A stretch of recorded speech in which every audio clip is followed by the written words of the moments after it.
안녕하세요. 일관된 해석 직관영어 상변쌤입니다. 오늘 여러분과 함께 최근에 나온 기사가 하나 있어서 소개를 해드리려고 이 화면을 준비했습니다. 단독이에요. 단독. 중요한 기사죠. 고3 3월 학평영어 31번 해설에 오류가 있다라는 단독 기사입니다. 입력 기사 날짜가 이제 4월 29일 날 나온 것이고요. 네, 댓글은 아직 없습니다. 이 기사를 보면 이제 31번 지문이 나와요. 여기 이제 people unknowingly sabotage their own work when they withhold help or information from others. 이 부분 withhold help or information from others 이 부분에 대해서 EBS 해설지에 이렇게 해석이 된 거예요. 다른 사람들로부터 도움이나 정보를 받지 않으려 하거나, 즉 이 withhold라는 표현을 받지 않는다라고 해설을 해놓은 거죠. 그리고 이 밑에 단어설 해설을 보더라도 해설지에 받지 않다라고 해석을 해놨습니다. 근데 이 기자분이 이거에 대해서 이제 문제를 제기하셨어요. 지난 3월 25일 고3 대상 전국 연합학력평가가 있었다. 그런데 유감스럽게도 서울시 교육청에서 주관한 이 시험의 영어 영역 해설에서 오류가 발견됐다. 위 그림을 보면 31번 빈칸 추론 문제 지문에 나온 withhold help or information from others 이 부분에 대해서 다른 사람부터 도움이나 정보를 받지 않으려 하거나 라고 잘못 해석하고 있다. withhold라는 단어에 대한 설명으로 본래 의미인 주지 않다와 반대인 받지 않다라는 뜻을 제시한 것이다. 그러면서 이분이 이제 주지 않다로 쓰인다는 것을 밑에 있는 사전의 예문과 함께 근거로 올리셨어요. 주지 않다라고 옥스퍼드 사전에 나오는 거죠. 근데 이분의 이 내용을 봅시다. 이 글을 쓰게 된 계기가 있다. 이유가 있다. 첫째는 전국 연합학력평가는 수십만 수험생들이 전국에서 본인의 위치를 가늠해보고 향후 학습 계획 및 입시 전략을 세우는 데 중요한 기준으로 사용할 참고 자료이므로 관계자들은 문제 출제의 해설까지 세심한 주의를 기울여 주십사 하는 것이다. 여기 이제 중요한 내용 나와요. 필자가 인터넷을 통해 여러 업체의 동영상 해설 강의를 확인해 본 결과, 다시 말해서 뭐 M사라든지 D사라든지 E사라든지 스카이에듀까지 그죠? 여러 업체들의 강의를 확인해 보셨다. 들어보셨다는 얘기입니다. 들어보신 결과 해당 부분에 대한 해설이 틀리거나 아니면 대충 넘어가는 경우가 대부분이어서 저는 몰라요. 저는 왜 모르냐면 시간이 없어서 보질 못했습니다. 제가 확인했던 거는 EBS 해설이 틀렸네 라는 것만 확인해서 근데 이거 이상하다라고 생각했었던 뿐이었고 다른 업체들에 대한 관심은 없었거든요. 그래서 대부분의 학생들이 이 강의를 본 학생들이 잘못된 지식을 얻었을까 봐 그 우려 때문에 이 글을 쓰시는 거다라는 얘기죠. 그래서 이 글이 부디 많은 수험생에게 도달해서 기존의 오류를 수정하는 계기가 되길 바란다. 그러니까 해설의 오류가 여러분들 자주 일어나요. 이게 문제인 거 아닙니까? 해설은 올바른 내용을 우리가 배우려고 듣는 것인데 해설을 통해서 오히려 나쁜 결과가 나오는 거야. 예를 들어서 우리가 병이 나서 약을 먹어서 병을 치료하려고 했는데 그 약이 오히려 병을 악화시키는 경우가 생길 수도 있다. 그럼 먹겠습니까? 안 먹겠습니까? 안 먹겠죠. 그런 일이 일어나고 있다는 얘기예요. 근데 이런 일이 항상 일어나 왔는데도 불구하고 사실 이게 표면으로 드러나는 적이 없었어요. 왜냐하면 이런 기사라는 것이 없었기 때문에. 근데 다행히 에듀진이라는 이 훌륭한 매체가 생겨가지고 이런 기사가 올라왔네요. 수험생이 직접 여러 해설 강의를 확인해 본다면 필자가 왜 이 글을 썼는지 상황을 이해할 수 있으리라 생각한다. 확인해 보세요.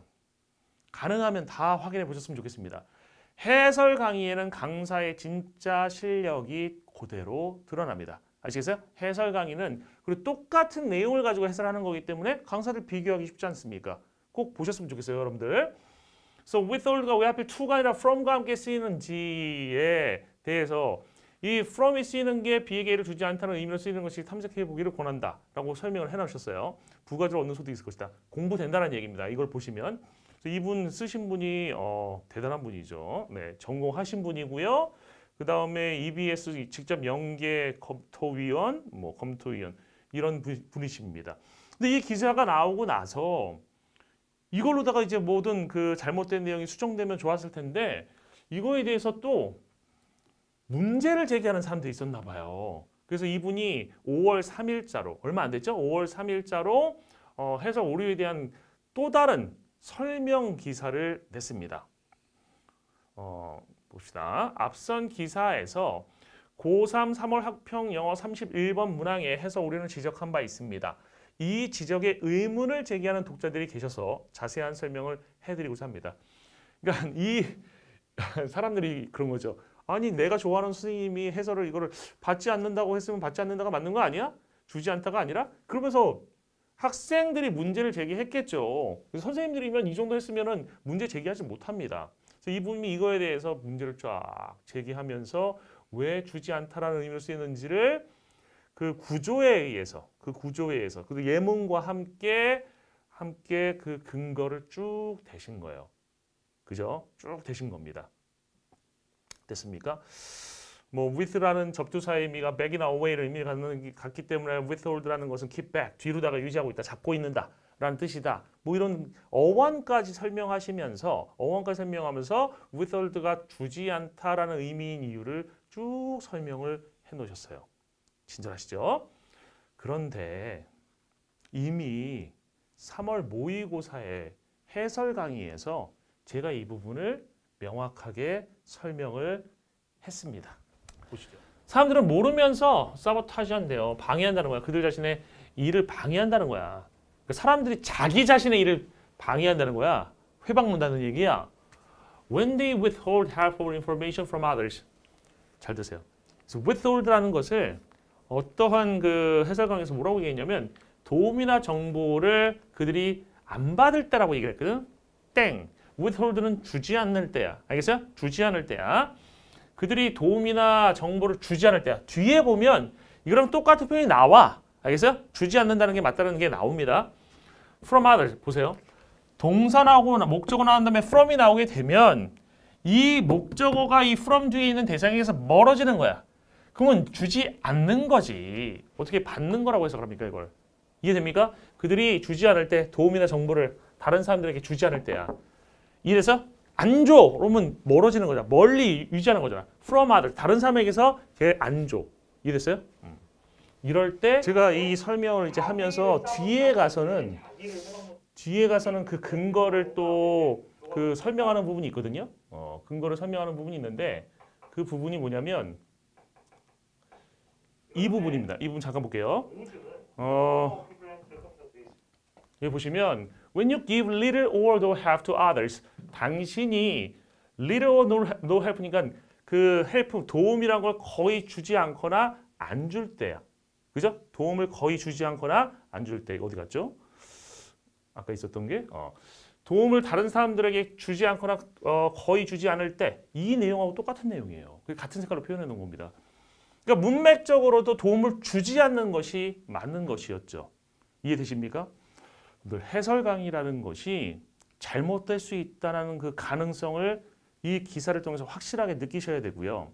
두 번째로 해설 강의를 틀리게 하는 분들, 그러니까 대다수가 틀릴 수도 있다는 것도 이해하셔야 됩니다. 알겠어요? 그리고 그 와중에도 혼자서 맞는 사람도 있다. 알겠어요? 혼자서 맞는 사람도 있고 혼자 잘못된 거를 잘못됐다고 얘기하는 사람들도 있다라는 것도 알아주셨으면 좋겠습니다. 제 해설 강의가 사실 되게 정성이 많이 들어간 해설 강의예요. 그러니까 저는 정성을 얼굴에 들이지는 않습니다. 그래서 여러분들에게 뭐 즐거움을 드리지는 못하겠지만 얼굴로 그 강의 내용만으로는 정말 가장 깊이 있게 정확하게 여러분에게 좋은 내용을 전달해 드릴 수가 있어요. 그래서 해설 강의만큼은 상변이 제일이다라는 얘기가 나올 수 있도록 앞으로도 계속해서 좋은 내용으로 해설 강의를 만들어서 올리도록 하겠습니다. 사실 제가 예전부터 수능 해설 오류 렉스라고 수능 해오리라는 강의도 찍어왔는데 사실 올해 EBS의 해설지에도 그러니까 EBS 연계유제 해설지에도 틀린 부분이 많아요. 많은데 제가 너무 바빠가지고 그 해설 오류 렉스를 찍지를 못하고 있습니다. 2학기 정도 되면 제가 한번 찍을 생각도 있는데 지금은 시간이 많이 나진 않습니다. 아무튼 제 꿈은 우리나라 영어가 정말 정확한 내용을 전달해서 학생들이 영어를 쉽게 배우면서도 제대로 배울 수 있는 길, 그걸 찾아가는 것이 제 꿈이에요. 그래서 우리나라의 잘못된 영어 교육이 있다고 하면 그걸 고치는 것도 저의 꿈이기도 합니다.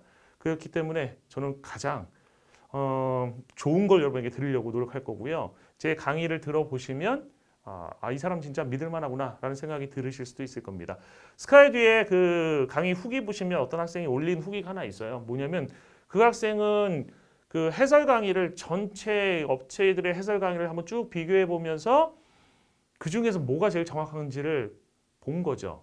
그 학생이 고른 해설강의가 제 해설강의입니다. 그 해설강의만으로 공부를 해서 좋은 성적을 거두고 그 결과를 후기에 남겨준 학생이 글도 있으니까 그런 글들도 꼭 한번 찾아보시고 업체가 유명한 게 여러분에게 제일 좋은 컨텐츠를 제공하는 것은 아니다라는 것을 알아주셨으면 좋겠습니다. 네, 이것으로 오늘 제 TCC 내용을 마치겠습니다. 수고 많으셨습니다.